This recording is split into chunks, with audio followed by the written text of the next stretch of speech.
Seja bem-vindo, membro do canal Palavras em Chamas, o Deatri, da Escola Aberta de Teologia Reformada, segunda parte do Calvinismo para Arminianos. Essa série que, na verdade, é uma introdução ao calvinismo dentro daquilo que eu achei interessante trazer. Claro que existe um monte de introdução ao calvinismo, essa é a nossa introdução.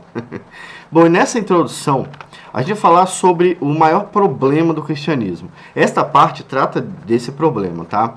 E a gente vai começar bem devagar. Primeiro, a gente vai entender alguns termos importantes, como, por exemplo, graça comum, graça especial. Então, esse que vai ser o vídeo de hoje. Entender o que significa cada termo desse, se a Bíblia mostra ou não. E aí a gente vai passar para a guerra mais antiga do mundo, que é o tema central da segunda parte, tá bom? E nesta guerra a gente vai falar sobre Atos, sobre gnosticismo, sobre Pelágio, Armínio e o que a gente está vendo hoje acontecer, beleza? Eu acho que com isso você vai entender o básico do calvinismo. Eu acho que vai dar para entender o porquê que nós somos calvinistas e o porquê que o sinergismo ou arminianismo, como é chamado hoje em dia, não está correto dentro das escrituras, tá bom? Então, aqui a gente tem o esboço, ó, definição dos termos comuns, tá? Termos comuns, pra gente começar devagar, porque senão fica muito pesado. A guerra mais antiga do mundo, aí a gente vai ver o sinergismo nesta guerra, né? Que é o Atos, gnosticismo e tudo mais. A próxima parte do nosso estudo, eu estou na dúvida se eu faço Confissão de Fé de Westminster, resumida, ou se eu crio uma série de interpretação das escrituras. Então você pode, já que está vendo o primeiro vídeo da segunda parte, você pode colocar aqui embaixo qual dos dois é mais interessante para você. Interpretação da Bíblia ou a Confissão de Fé de Westminster de forma mais resumida para você entender o todo dela, tá bom? Bom, vamos começar então. A gente tem aqui, ó, a definição dos termos comuns. Quero tratar sobre esses termos aqui, ó. Graça, graça comum, graça especial, monergismo, sinergismo e depravação total. Aí você vai perceber que eu coloquei aqui uma doutrina já no final, né? Por que você colocou só essa doutrina? Esta é a doutrina mais controversa da história da igreja. Ela é a responsável, a cosmovisão sobre essa doutrina é responsável pelas heresias que surgem na igreja. Deixa eu tomar água porque eu não estou conseguindo nem falar mais. Então vou começar bem devagar, ó. Graça. O que é graça? Graça é favor imerecido, sem mérito, sem motivo. Sem motivo seria o mais correto. O R6 Pro chega a falar que Jesus foi morto pela graça. Como assim pela graça? É que o termo da morte de Jesus, do motivo de Jesus ter morrido, foi igual a graça, entende? Sem motivo da parte dos homens. Da parte de Deus, claro, Deus entregou ele para morrer pelos nossos pecados, mas da parte dos homens, Jesus foi morto por nada, por nenhum motivo humano que justificasse a morte dele, entende? Aí eu tenho um texto aqui de Romanos 3, que diz o seguinte: porque todos pecaram e destituídos estão da glória de Deus, sendo justificados gratuitamente pela sua graça. Gratuitamente e graça aqui é uma repetição. Sabe, ele está falando de novo, foram justificados pela graça, de graça, sem motivo e sem motivo nenhum. E aí, qual foi o que gerou isso em nós? O que fez possível a graça ser aplicada a nós? A redenção que há em Cristo Jesus. Beleza? Então, graça é um favor imerecido de Deus. Um favor que você não fez por merecer. É isso. Pode ser uma bênção, pode ser uma vitória, como a gente procura, e a salvação também. Então, ela é sem motivos aparentes. Você não mereceu, de fato, o que ele fez, né? É algo que ele faz sem que tenhamos comprado ou merecido. Também é uma definição. O termo usado geralmente em relação à vontade de Deus em fazer ou dar algo, né? Sempre positivamente. A graça é sempre do lado positivo, tá, irmãos? Ela não tem a ver com a ira, ou com a justiça, ou com o juízo de Deus. Ela tem a ver com uma bênção dada sem motivo. Então, esse é o termo, essa é a explicação mais breve a respeito da palavra graça que vocês veem todo dia, né? Graça comum. O que é graça comum? Graça comum tem a ver com aquilo que Deus deixa que aconteça na terra. Então você tem um planeta Terra com pessoas que vivem nesse planeta. Então todo mundo, mesmo que seja o maior pecador do planeta Terra, né, não existe maior porque todos somos pecadores, mas se existisse, ele teria todas as possibilidades de viver na Terra. Por exemplo, Caim, por exemplo. Caim foi amaldiçoado por Deus. Nem assim ele deixou de viver na Terra. Então, ele viveu, ele plantou, ele colheu, ele se casou, ele teve filhos, mesmo sendo amaldiçoado. O povo de Canaã, por exemplo, né, os filhos lá de Noé, eles eram amaldiçoados, mas mesmo assim eles criaram um império gigante, né? Mesmo sendo amaldiçoados por Deus. Então, o texto de Mateus 5,45 é muito importante sobre isso. Eu usei a Almeida, a edição contemporânea aqui, tá, ó. Ele faz que o sol brilhe sobre maus e bons, e faz chover sobre justos e injustos. Curiosamente, está chovendo aqui. Está chovendo sobre ímpios, né? E está chovendo sobre pessoas salvas e não salvas, né? Do mesmo jeito. Esta é a graça comum, tá? Então a soberania de Deus se estende a toda a criação, até aqueles que serão reprovados no final, né? Seja por não crer em Jesus, ou pela eleição, vocês acreditam ou não, né? O fato é esse. Pela sua graça, Deus permite que todos os homens tenham condições de viver na terra.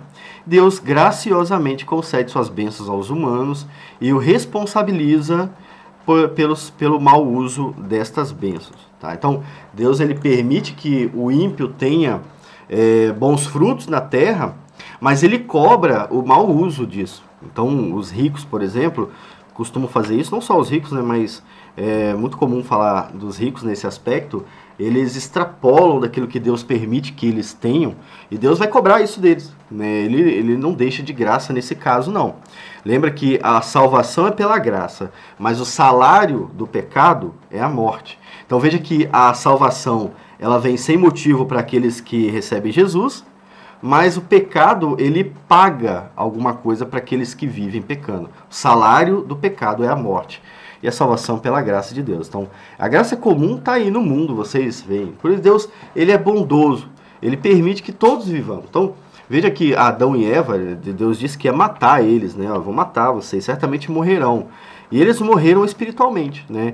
Deus poderia ter matado em todos os aspectos eles. Poderia ter realmente dado um reset no planeta, né? Mas não, ele deixou Adão e Eva viverem, tiveram filhos, cresceram e tudo mais. Mas perderam a bênção, né? Perderam a bênção. Mesmo assim, Deus permite. Essa é a bondade e misericórdia de Deus que atinge todos nós. Aí nós temos a graça especial. O que é a graça especial nesse caso? Eu trouxe o texto de Isaías 40, versículo 1, que é o texto mais impressionante sobre a graça de Deus. Tá? O texto diz o seguinte: consolai, consolai o meu povo. Aqui você já vê um outro direcionamento. Olha como é que está aqui. O sol brilha sobre bons e maus, maus e bons, e agora consolai o meu povo, diz o vosso Deus. Falai benignamente, eu sempre agarro nessa palavra, a Jerusalém, e anunciai que a sua iniquidade está expiada. Cada palavrinha dessa tem uma importância enorme para o cristianismo, né? A expiação de Jerusalém foi dita pelo próprio Deus, né? E isso acontece com Jesus. A graça salvífica é a graça especial. Então é essa a diferença entre a graça comum e a graça especial. A graça salvífica de Deus é aplicada ao seu povo. Não é pelas obras, como vocês veem em Isaías 40. Né? Isaías 40 mostra muito isso. Deus decide perdoar o pecado do povo enviando Jesus. Ele não espera que o povo se arrependa, porque o povo não estava se arrependendo também. E aí ele decide parar de castigar, envia Jesus e perdoa os pecados do seu povo. Esta é a expiação vinda em Jesus. Esta graça é concedida na Bíblia ao povo da aliança, tá? O povo da aliança é o mesmo que falar que do povo eleito de Deus. Aqueles que ele quis salvar, é a mesma coisa, tá? Que falar isso. Então a graça salvífica é a graça especial e é o favor imerecido para a salvação. Lá em Isaías 40, o povo não havia se arrependido ainda e o profeta já estava vendo que um dia Deus iria retirar o pecado do povo, sabe? Não ia dar mais, né? Ou Deus exterminaria o seu povo ou ele perdoaria. Não tinha jeito para o povo. E é isso que acontece com Jesus. Ele vem, prega o evangelho, aqueles que creem, se arrependem dos seus pecados, são salvos eficazmente, tá? Esta é a graça especial de Deus. Monergismo, termo que vocês ouvem muito falar, né? Um termo muito controverso aí. Muita gente não acredita no monergismo e nós somos monergistas, né? Eu vou te explicar por que nós somos monergistas.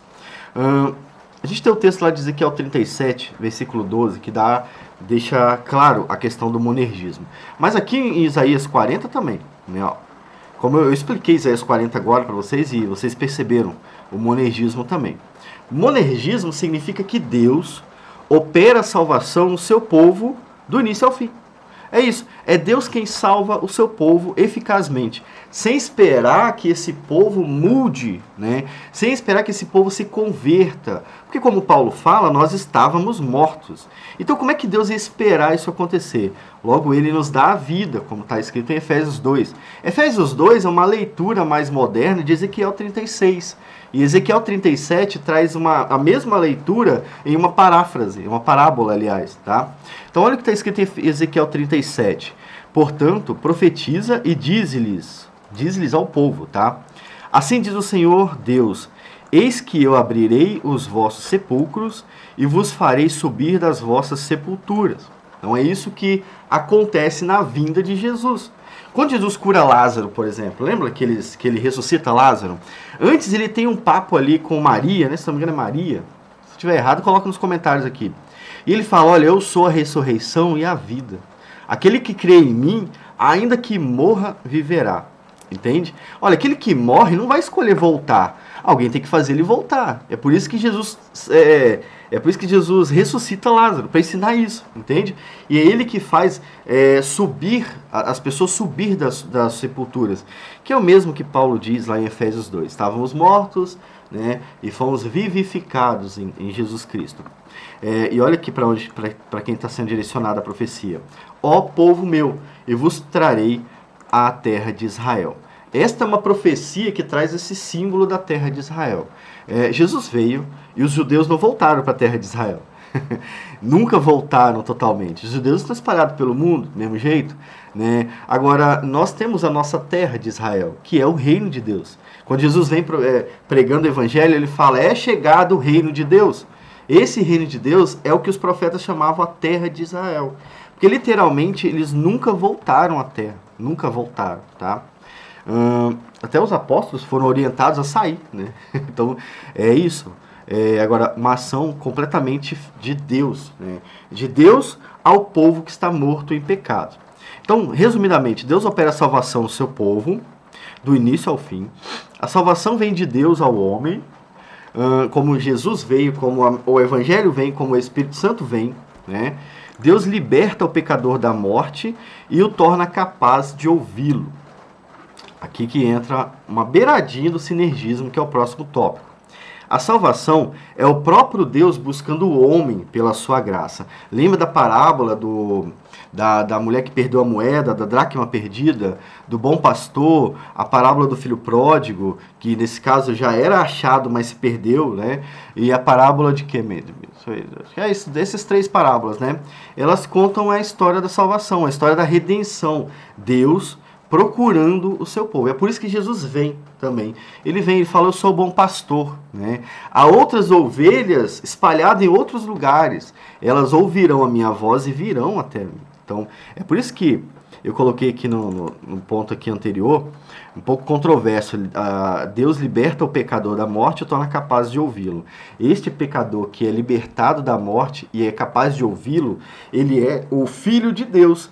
E a consequência dessa libertação é ouvir a voz do Messias e seguir ele naturalmente, porque nós somos filhos de Deus desde a eternidade, tá bom? E o outro lado é o sinergismo. O sinergismo, ele é mais controverso, porque o sinergismo é mais controverso para quem está acostumado a estudar as escrituras, para quem está acostumado a ler do início ao fim o texto, entende? E para quem faz ligações do Novo com o Antigo Testamento. Porque no Antigo Testamento não existia sinergismo. No Novo não tem também. Mas como as pessoas do Novo Testamento estão citando o Antigo Testamento brevemente, sem conhecer o texto do Antigo, a pessoa pode acreditar que exista um sinergismo, quando na verdade não há. Eu tenho aqui um texto de Romanos 10 e aqui eu tenho o texto do Antigo Testamento, tá vendo? Ó, Isaías, aqui Ezequiel, eu falei Ezequiel 34, 36, 37, Isaías 40, todo Isaías 40, a gente tem mais um monte, tem Isaías 53, então todos esses textos tratam do monergismo, né?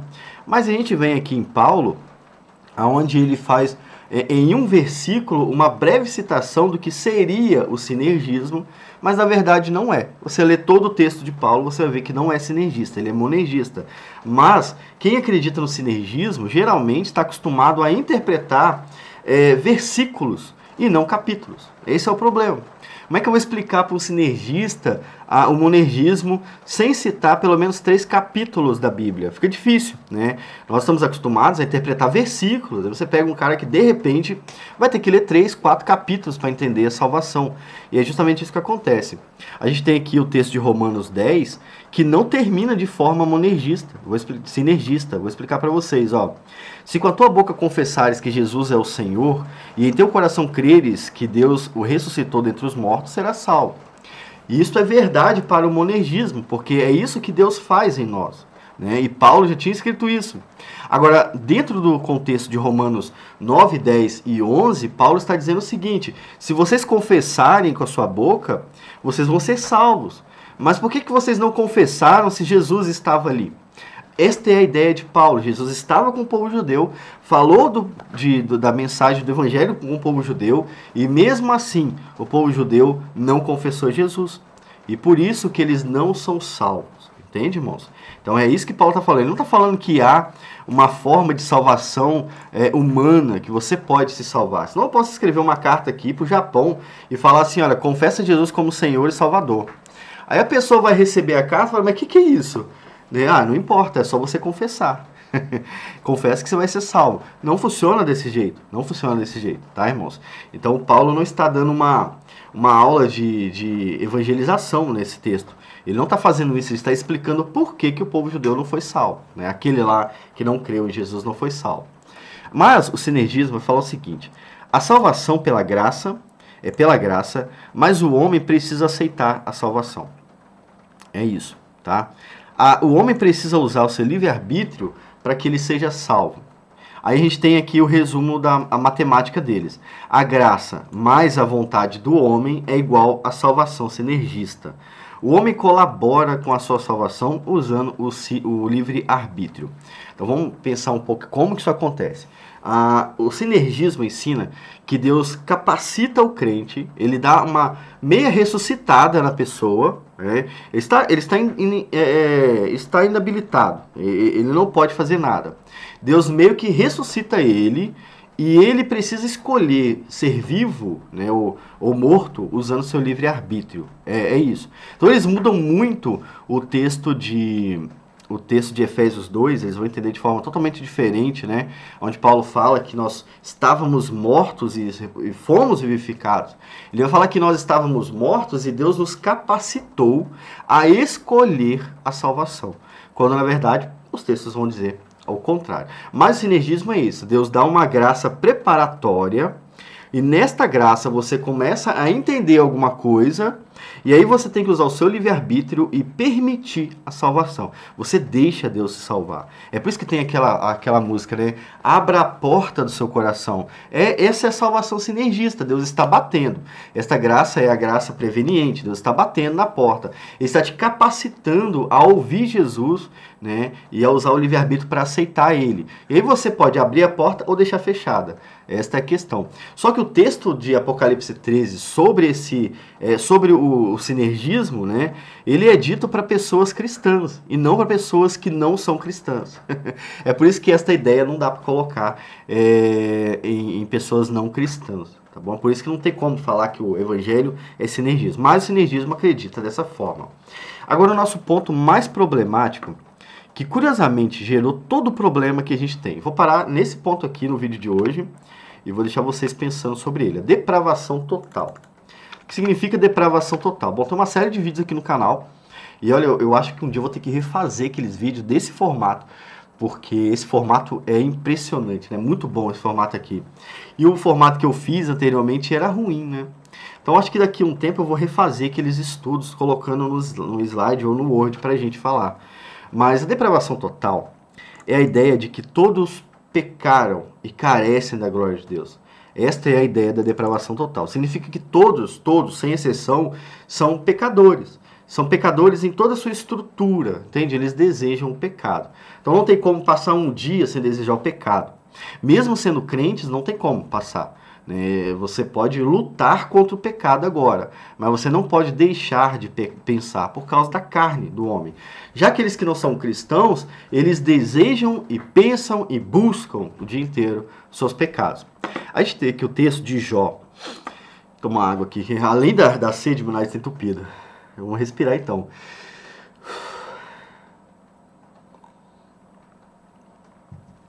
Portanto, como seria justo o homem perante Deus? E em Jó, depravação total em Jó 25, 4, 5. Como seria puro aquele que nasce de mulher? Jó não é machista, tá, irmãos? Eu vou explicar. Se até a lua não resplandece, as estrelas não são puras aos seus olhos. Se não me engano, acho que não é Jó que está falando isso aqui, é uns amigos do Jó. Mas enfim, coloca nos comentários quem está falando isso aqui para mim. Tem algumas semanas que eu fiz esse slide já. O texto está falando o seguinte: como é que Deus trataria o homem de justo se ele nasceu de uma mulher? E por que ele está falando isso? Porque para ser considerado justo, você teria que ser como Deus. Porque só Deus é justo. Só Deus é santo, só Deus é forte contra o pecado. Logo, um homem que é nascido da carne, ou seja, da mulher, Deus não vai considerar justo. E aí o autor dá uma ampliada aqui, né? Se nem a natureza Deus considera puro, como é que ele vai considerar o homem puro? Entende o contraste que há? Esta é a noção da depravação total. O homem natural não pode chegar até Deus por conta própria, por causa dos seus pecados. Ele está morto espiritualmente por causa do pecado. Ele está cego para as coisas espirituais devido ao pecado.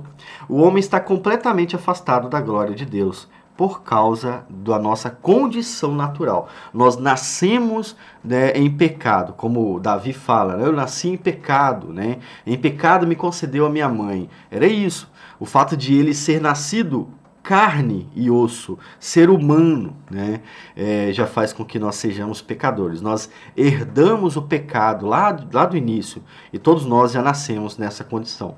Não é algo que o homem possa mudar, como Pelágio ensinava, como John Wesley às vezes parecia ensinar também.